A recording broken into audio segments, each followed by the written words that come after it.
আজকের ভিডিওতে তৈরি করব এই ফেব্রিক জুয়েলারিটা। আর সামনে যেহেতু দুর্গাপুজো, একদম কম খরচে বাড়িতে বসেই আপনারাও কিন্তু চাইলে এরকম জুয়েলারি তৈরি করে নিতে পারেন নিজের জন্য বা বিজনেস করার জন্য।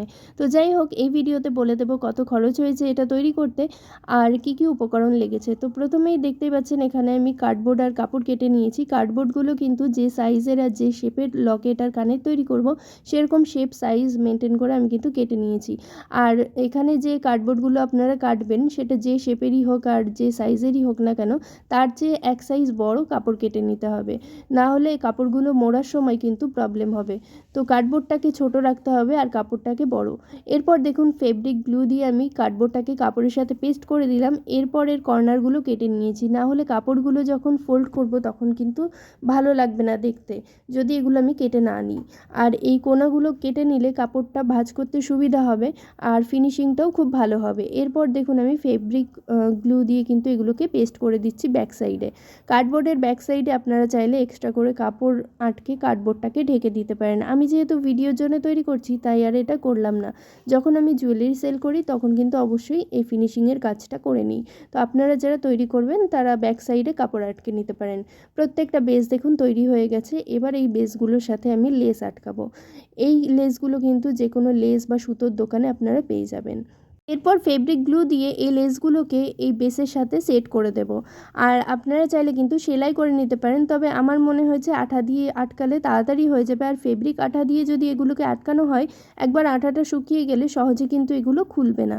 তো তাই জন্য আর সেলাই করিনি। আর সেলাই করলে অতটা হয়তো ফিনিশিংটা ভালো হতো না, কারণ এই যে বেসটা তৈরি করেছি লকেটের, এর ওপরে সুতোগুলো উঠে থাকতো, তো দেখতে অতটা ভালো লাগতো না। তাই এখানে লেসগুলোকে আটকে নিচ্ছি আঠা দিয়ে। আর কানের সাথেও লেসের টুকরোগুলোকে আঠা দিয়ে আটকে নেব। আপনারা চাইলে কিন্তু লেসগুলো পেস্ট করার পরে ব্যাক সাইডে কাপড়টা অ্যাড করতে পারেন, তাহলে কিন্তু লেসটাও সিকিউর হয়ে যাবে, আবার ব্যাক সাইডটাও কভার হয়ে যাবে। তো যাই হোক, এখানে লেসটাকে আটকানোর জন্য কিন্তু অনেকটা করেই আঠা ইউজ করছি, কারণ এই লেসগুলো একটু অন্য কাপড়ের, সুতির কাপড় হলে কিন্তু সহজেই অল্প আঠাতে আটকে যায়, কিন্তু এগুলো যেহেতু একটু অন্য রকমের সুতো দিয়ে তৈরি, তো ওই জন্য কিন্তু এগুলো আটকাতে গেলে একটু বেশি আঠা দিতে হবে। আর একবার এগুলো শুকিয়ে গেলে কিন্তু এগুলো খোলার চান্স একদমই নেই। তো যাই হোক, এখানে লেসগুলোকে আমি আঠা দিয়ে আটকে নিই। ততক্ষণে আমার চ্যানেলে নতুন হলে আপনারা অবশ্যই চ্যানেলটাকে সাবস্ক্রাইব করে পাশে থাকা বেল আইকনটা অবশ্যই প্রেস করে দেবেন, তাহলে পরবর্তী ভিডিও নোটিফিকেশান আপনাদের কাছে সহজেই পৌঁছে যাবে।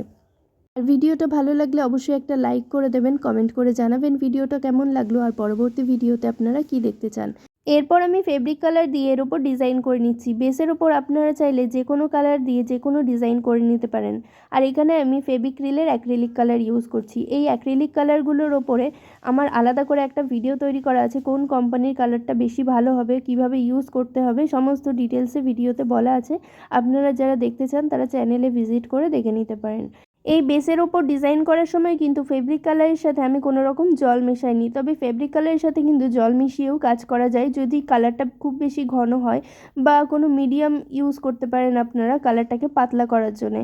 তবে জলটা কিন্তু মেশানো যেতেই পারে, তবে এখানে যেহেতু আমি কাপড়ের ওপরে কালারগুলো ইউজ করছি তাই আর জল মেশাইনি, কারণ খুব বেশি পাতলা হয়ে গেলে বা জলের পরিমাণ যদি কোনোভাবে বেশি হয়ে যায় তাহলে কিন্তু কাপড়ের মধ্যে রঙটা ছড়িয়ে যাওয়ার সম্ভাবনা থাকে। আর যেহেতু আমি সাদার ওপর কাজ করছি তাই এখানে রঙটা ছড়িয়ে গেলে খুবই মুশকিল হবে, তাই জন্য এখানে কিন্তু কোনো রকম আমি জল ব্যবহার করছি না।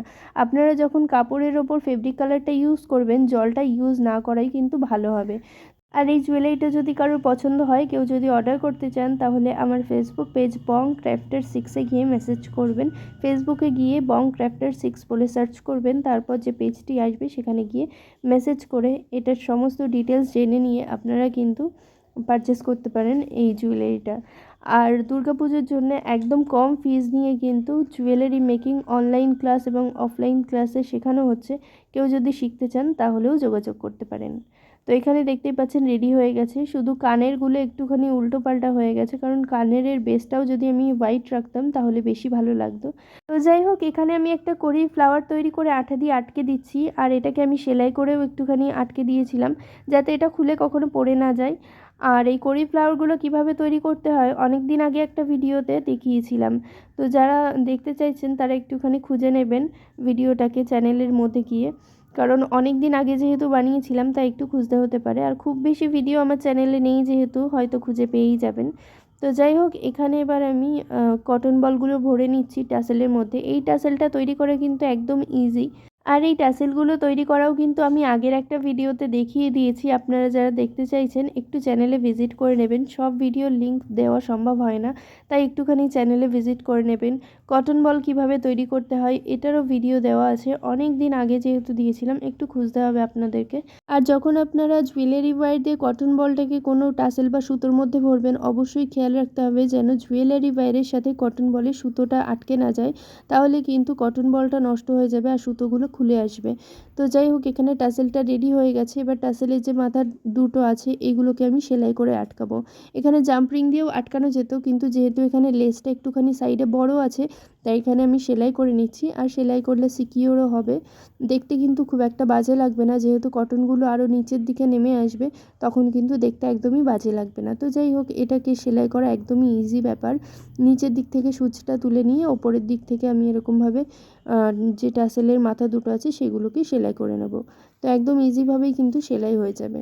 যারা এখনও ভিডিওটাকে লাইক করেননি তাড়াতাড়ি লাইক করে দিন আর কমেন্ট করে জানান পরবর্তী ভিডিওতে কী দেখতে চান আর এই ভিডিওটা কেমন লাগলো। আপনাদের এক একটা লাইক আর কমেন্ট কিন্তু অনেকটা উৎসাহিত করে পরবর্তী ভিডিও তৈরি করার জন্যে।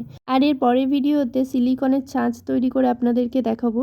তো একটা ছবি আমি কমিউনিটিতে দিয়েছি, তো আপনারা চাইলে সেটা দেখে নিতে পারেন। আর ওরকমই একটা ভিডিও তৈরি করে আপনাদের সাথে ফুল টিউটোরিয়াল শেয়ার করব। আজকের ভিডিওটা কেমন লাগলো অবশ্যই জানাবেন।